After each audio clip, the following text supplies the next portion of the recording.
하나님 말씀 전하도록 하겠습니다.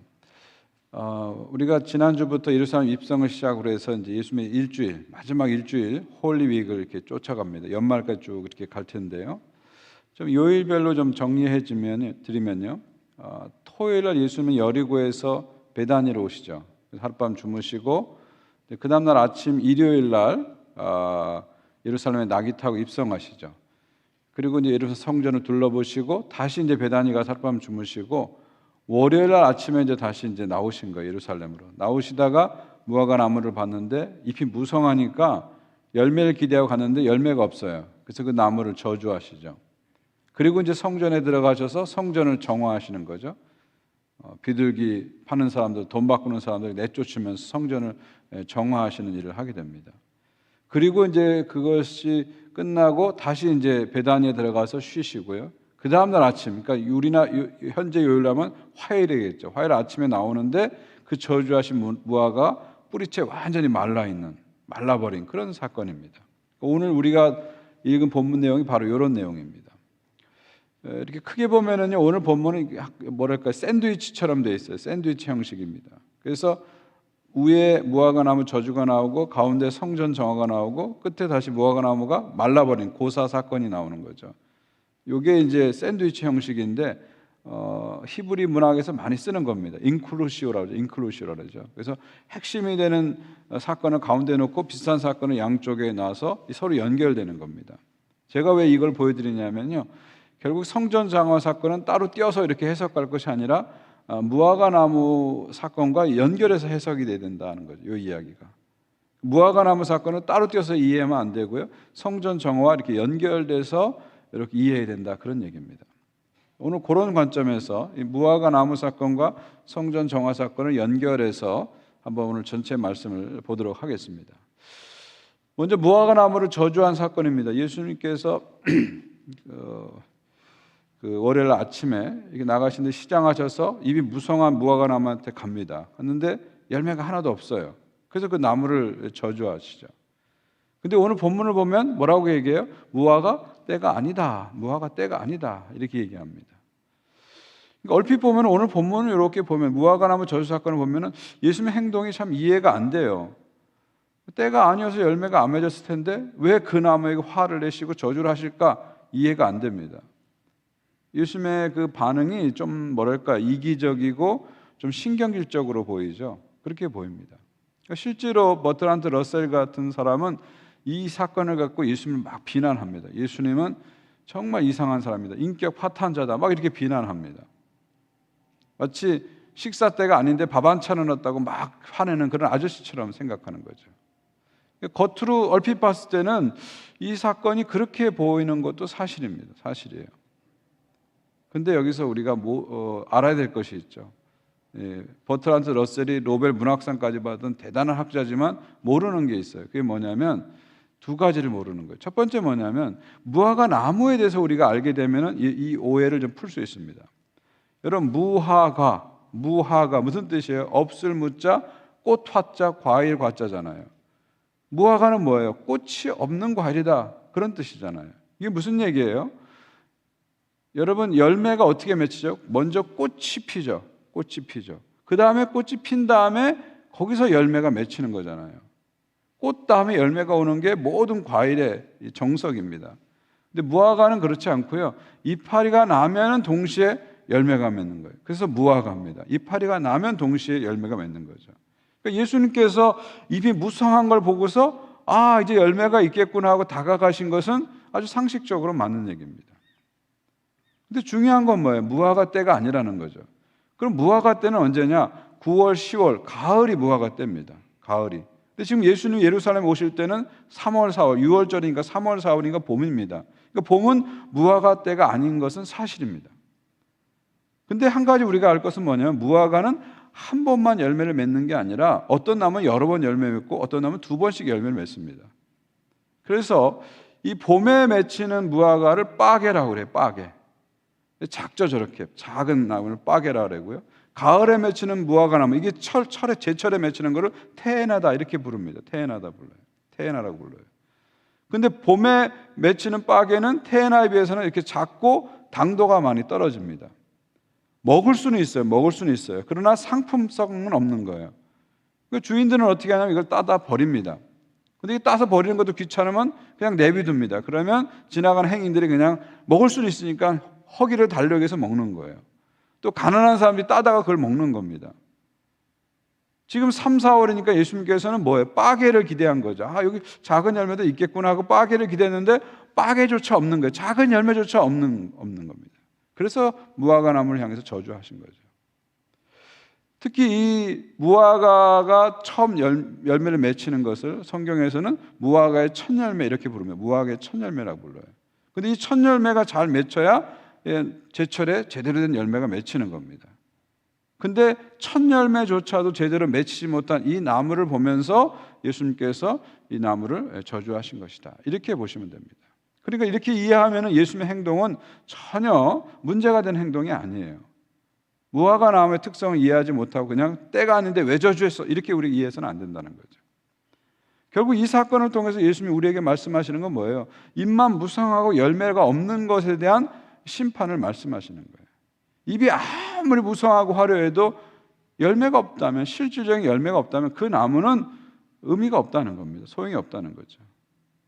우리 신앙도 마찬가지 아닙니까? 겉으로 화려한 열매가 잎이 있어도 실질적인 열매를 맺지 못한다면 그 제대로 된 신앙이 아니라는 거죠. 그야말로 입만 살아가지고 그냥 신앙생활하고 실질적인 실천이 따르지 않는다. 이거 제대로 된 신앙이 아니죠. 제가 얼마 전에 어떤 기독교 매체를 이렇게 보니까 미국에서요. 기독교인들이 왜 기독교를 싫어하는가? 비기독교인들이 왜 기독교를 싫어하는가? 세상 사람들이 왜 기독교를 싫어하는가? 이런 조사를 했는데 1위가 뭔지 아세요? 예수님이 싫어서 성경이 안 믿어. 그런 게 아니고 1위가 뭐냐면 기독교인들의 위선 때문이다. 그게 1위로 나왔어요. 기독교인들이 위선 때문에 기독교가 싫다는 거예요. 예수님 때문에 싫은 게 아니라 기독교인들 때문에 기독교가 싫다는 거예요. 그러니까 예수 믿는 사람들이 입만 무성하고 실질적인 삶의 열매를 보여주지 않으니까 기독교가 싫다는 거죠. 오늘 무화과 나무를 저주하신 예수님의 그 말씀을 우리가 새기면서 나는 입만 무성한 신앙인인가? 정말 열매 맺는 신앙인인가? 한번 우리를 돌아봐야 됩니다. 또 한 가지 우리가 살펴볼 건 뭐냐면 예수님께서 왜 무화과 나무를 저주하셨냐 하는 거예요. 그리고 실제로 뒤에 가서 보시면 무화과 나무가 뿌리째 말라버리잖아요. 왜 이런 행동을 하셨냐는 거죠. 여러분 예수님의 기적을 가만히 보시면요. 예수님이 기적을 행하실 때 자신을 위해서 한 적이 한 번도 없어요. 자신을 위해서 기적하지 않아요. 누군가를 살리기 위해서, 고치기 위해서, 먹이기 위해서 기적하시지 예수님 자신을 위해서 기적을 행하시는 건 없어요. 그런 예수님께서 왜 무화과 나무를 저주하셨냐는 거죠. 그러니까 예수님의 기적은 전체적으로 컨스트럭티브 미러클, 건설적인 기적이에요. 근데 유일하게 이 기적이 디스컨스트럭티브 미러클, 파괴적인 기적이에요. 왜 예수님은 이 대목에서 무화과 나무를 저주하는 파괴적인 기적을 왜 행하셨냐 하는 거죠. 왜 행하셨냐 하는 거죠. 십자가를 바로 앞두고 이제 월요일이니까 이제 4일 후에 십자가를 향해서 가시는 거잖아요.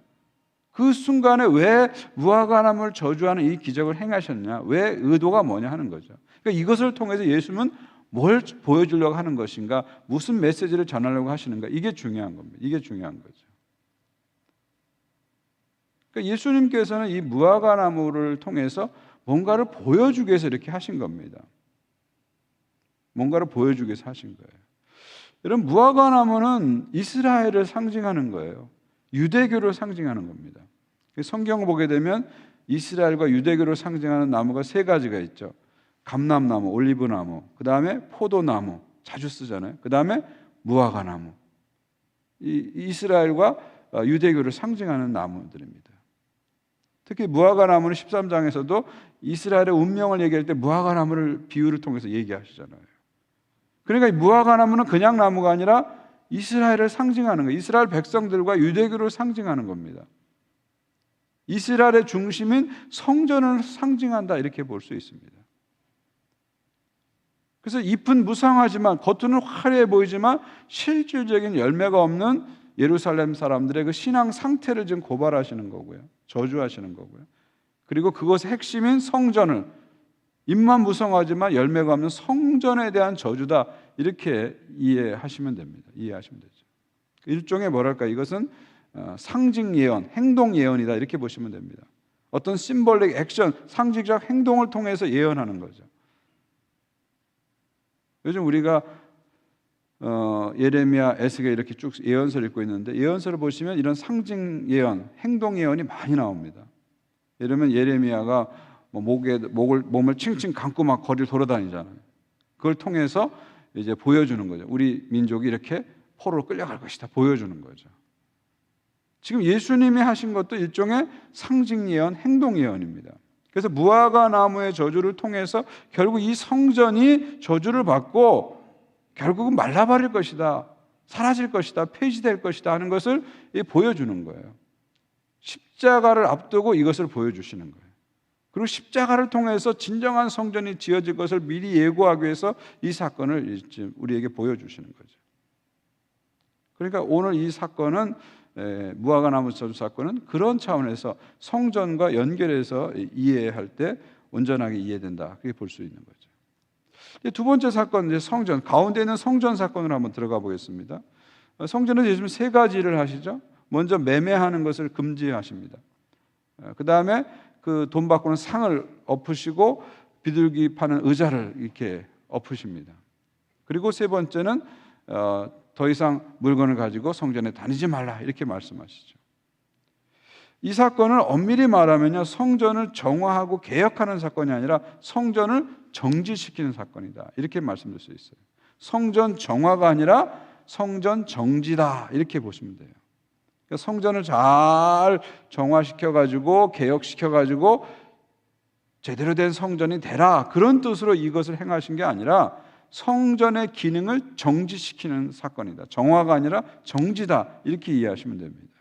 왜 그렇게 볼 수 있냐면요, 지금 왜 사람들이 성전에 오면 돈을 바꾸죠? 왜 돈을 바꾸죠? 돈을 바꿔야 제사를 드릴 수 있기 때문에 그래요.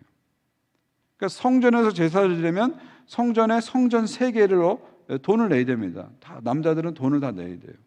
그 성전 세계로 돈을 바꿔야 되는데 자기가 갖고 온 화폐로는 안 됩니다. 성전 세계로 바꿔야 돼요. 그래서 환전이 일어나는데 거기서 이제 이득을 취하는 거예요. 환전하면서 이득을 취하는 겁니다. 또 비둘기나 짐승을 왜 성전에서 팝니까? 이 재물이기 때문에 파는 겁니다. 자기가 재물을 갖고 와서 성전에 바치면 좋은데 가져온 재물들은 오다가 상할 수 있고, 또 제사장들이 이걸 퇴짜를 놓습니다. 이거 안 돼, 퇴짜를 놓아요.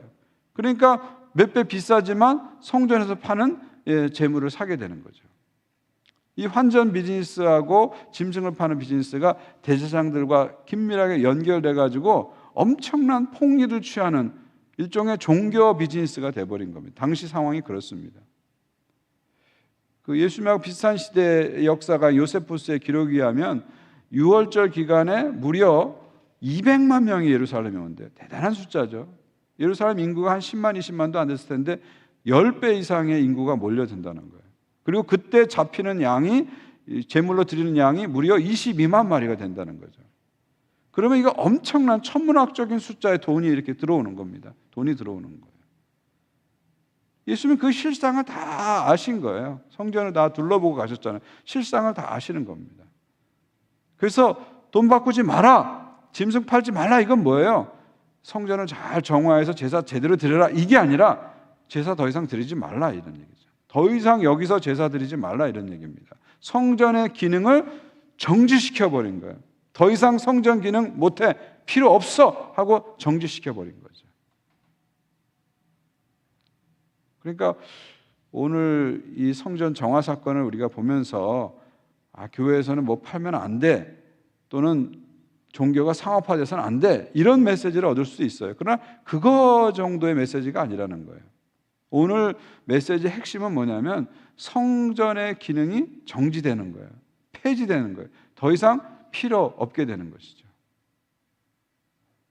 그럼 왜 성전의 기능이 더 이상 필요 없게 됐을까요? 성전의 제사 기능이 왜 더 이상 필요 없게 됐을까요? 이제 앞으로 4일 후에 예수께서 예루살렘에서 십자가에 달려 죽으시죠. 십자가에 달려 죽으시면서 성전의 모든 제사를 완성하시는 겁니다. 하나님의 어린 양이신 예수께서 영원한 속죄를 이루시면서 성전의 모든 제사를 완성하시는 거예요. 그래서 지금까지는 동물 제사를 드려가지고 매일같이 동물 제사를 드려가지고 하나님께 나왔지만 하나님의 어린 양의 완전한 속죄, once for all, 한 번으로 완전히 이루신 완전한 속죄 때문에 이제는 더 이상 이런 제사가 필요 없게 된 것이죠.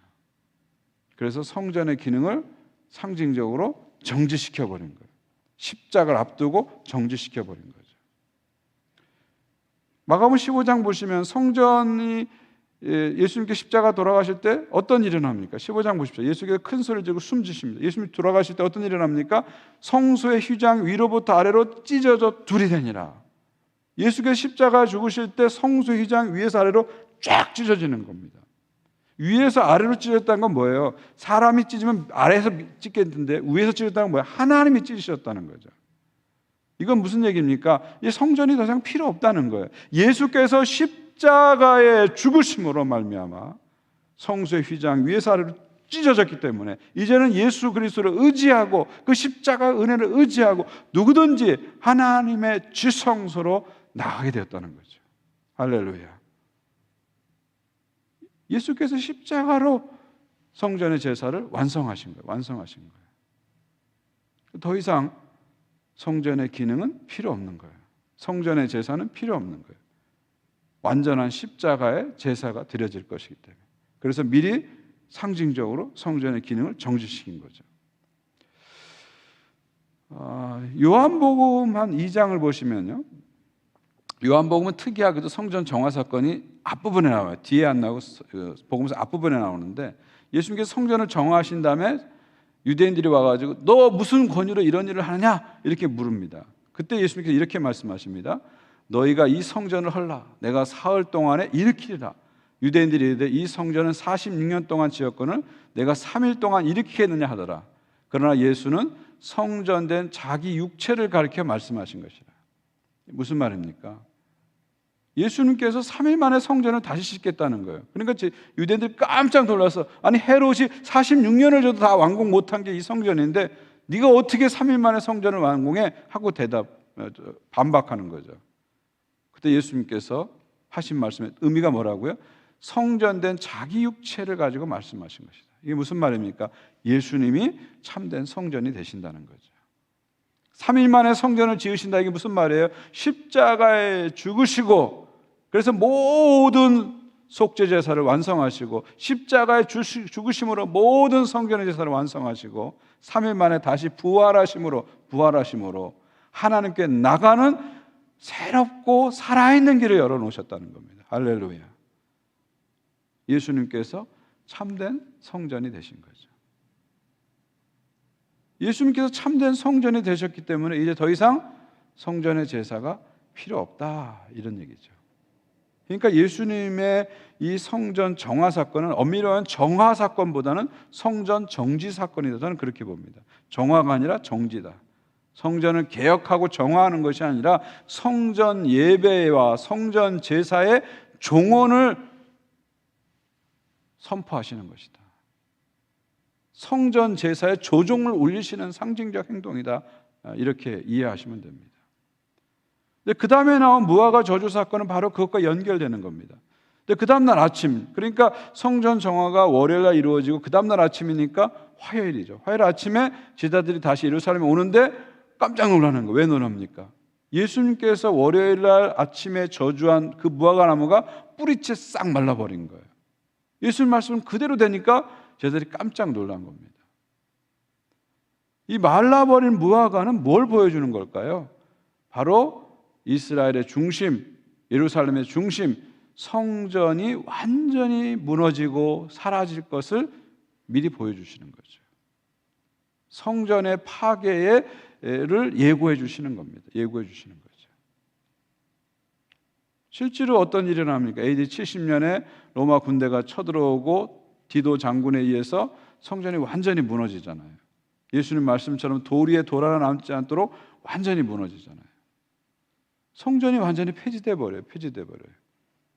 그리고 그 이후에 성전이 다시 지어지지 않고 있잖아요.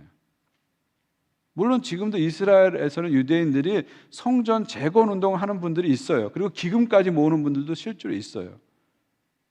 그렇지만 1948년에 이스라엘이 독립하고 지금 얼마나 시간이 많이 지났어요. 그렇지만 아직도 여러분 예루살렘 가시면 통곡의 벽만 있지 성전은 그대로 무너진 채로 그대로 있어요. 주님이 오실 때까지 아마 성전은 다시 짓지 못할 겁니다. 왜요?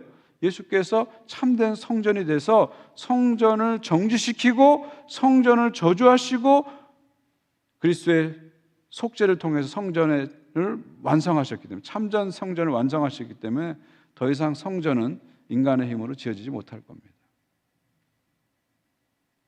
그러니까 오늘 전체 사건을 다시 한번 이제 정리해드리면요, 무화과를 저주하셨죠. 그리고 성전을 정화하셨죠. 그 다음에 무화과 저주가 실제로 나타나서 뿌리채 말라버렸죠. 이게 다시 연결되는 거죠. 연결되는 거죠. 입만 무성하지만 열매가 없는 예루살렘과 예루살렘 성전, 그들의 현재 상태, 영적 상태를 보여주는 거예요. 이 무화과 통해서 이 성전 정화성을 보여주는 겁니다. 그리고 그 운명이 앞으로 어떻게 될지, 말라버리고 파괴될 것을 미리 보여주시는 거예요. 그러면서 예수께서 3일 만에 새롭게 성전을 앞으로 지을 것을 예고해 주시는 겁니다. 십자가에 죽으시고 부활하심으로 하나님께 나가는 새롭고 산 길을 열어주실 것을 보여주시는 겁니다. 저와 여러분이 오늘 이렇게 나와서 예배드리고 있잖아요. 만약에 예수님께 십자가에 돌아가지 않았다면 우리는 이 예배를 드릴 수 없습니다. 예수께서 십자가에 죽으시고 부활하심으로 하나님께 나올 수 있는 새롭고 산 길을 열어주신 겁니다. 이제 성전은, 건물 성전은 필요 없는 거죠. 이제 성전은 뭐예요? 예수 그리스도의 이름으로 성령 안에서 하나님께 나아가는 우리들이 성전이 된 거예요. 예수님이 성전이 되셨기 때문에 예수 그리스도 믿는 우리들이 성전이 된 겁니다. 성전이 된 거예요. 건물 성전은 더 이상 필요 없는 거죠. 이제 우리 각자가 예수 그리스도, 십자가에 죽으신 예수 그리스도, 3일 만에 부활하신 예수 그리스도를 믿음으로 성령 안에서 하나님께 나가면 거기가 참된 성전이 되는 거죠. 여러분 한 사람 한 사람은 이제 참된 성전입니다. 그래서 바울은 고린도전서에서 이렇게 말씀합니다. 너희는 너희가 하나님의 성전인 것과 하나님의 성령이 너희 안에 거하는 것을 알지 못하는 거예요. 이제는 여러분이 성전이라는 거예요. 근데 고린도 교인들이 이걸 알지 못하고 성전이 아직도 적이 있다고 생각하는 거예요. 교회가 적이 있다고 생각하니까 서로 교회를 갖고 싸우고 분열하고 이상한 일을 벌이는 거예요. 그런 고린도 교회를 향해서 바울이 얘기합니다. 네가 교회야, 네가 성전이야 말씀하시는 거죠. 이제 예수님께서는 우리들에게 더 이상 성전에 가라 이런 말 안 하세요. 이제 예수님께서 우리들에게 성전이 되라 이렇게 말씀합니다. 너 이제 성전이 돼야 돼. 네가 성전이야. 이제 성전이 돼야 돼 말씀하시죠. 교회만 다니지 말고 이제 교회가 돼봐라는 거예요. 교회가 돼봐라는 거예요. 교회 다니는 게 중요한 게 아니라 내가 교회가 되어지는 거예요. 예수 그리스도의 십자가 안에서 내가 교회로 지어져 가는 거예요. 내가 교회 돼 가는 거예요. 내가 교회 돼 가는 거예요. 이것이 주님께서 원하시는 그런 삶인 것입니다. 사랑하는 성도 여러분, 여러분은 성전이에요. 거룩한 하나님의 성전이에요. 여러분이 교회입니다. 여러분이 교회입니다. 예수께서 십자가에 죽으시고 부활하심으로 3일 만에 참된 성전을 이루신 거예요. 참된 성전을 이루신 거예요. 그리고 예수 그리스도를 믿는 우리들은 그 안에서 참된 성전으로 지어져 가는 거예요. 참된 교회로 지어져 가는 거예요. 이제 더 이상 제사 드릴 필요가 없습니다. 다만 예수님 말씀처럼 우리는 기도의 집을 지어야 합니다. 기도의 집으로 지어져야 돼요. 날마다 하나님과 교제하는 그런 삶을 살아야 됩니다. 말씀과 기도로 하나님과 교제하는 삶을 살아야 돼요. 이게 필수입니다. 이게 중요한 거예요. 성경 읽는 거, 기도하는 거 좀 미뤄도 되지, 안 해도 되지, 아닙니다. 이게 필수고 이게 중요한 거예요. 이게 성전이 되어가는 가장 중요한 시작점이에요. 말씀과 기도로 하나님과 교제하면서 그것을 통해서 열매 맺는 신앙을 가지게 되는 것입니다. 예수님이 그랬잖아요. 나는 포도나무고 너희는 가지니 너희가 내 안에 거하면 어떻게 된다고요? 많은 열매를 맺는다. 결국 우리가 참된 성전이 된다는 건 뭡니까? 예수님과 깊이 교제하는 거예요. 말씀과 기도로 하나님과 깊이 교제하는 거예요. 이게 가장 중요한 거예요. 그것을 통해서 열매 맺는 신앙인으로 나가는 거예요. 이게 주님이 원하시는 신앙의 방향이고 모습인 것이죠. 열매 없는 무화과나무, 잎은 무성하지만 열매 없는 무화과 나무는 예수님을 실망시키고 화나게 만듭니다. 그러나 하나님과 교제하면서 참된 성전으로 지어지면서 그것을 통해서, 그 교제를 통해서 열매를 맺어가는 신앙인은 예수님을 기쁘시게 하는 거죠. 저는 우리 모두들이 정말 주님 안에서 참된 성전이 되어서 열매를 많이 맺는 그런 신앙의 삶으로 나가시기를 주님의 이름으로 축원드립니다.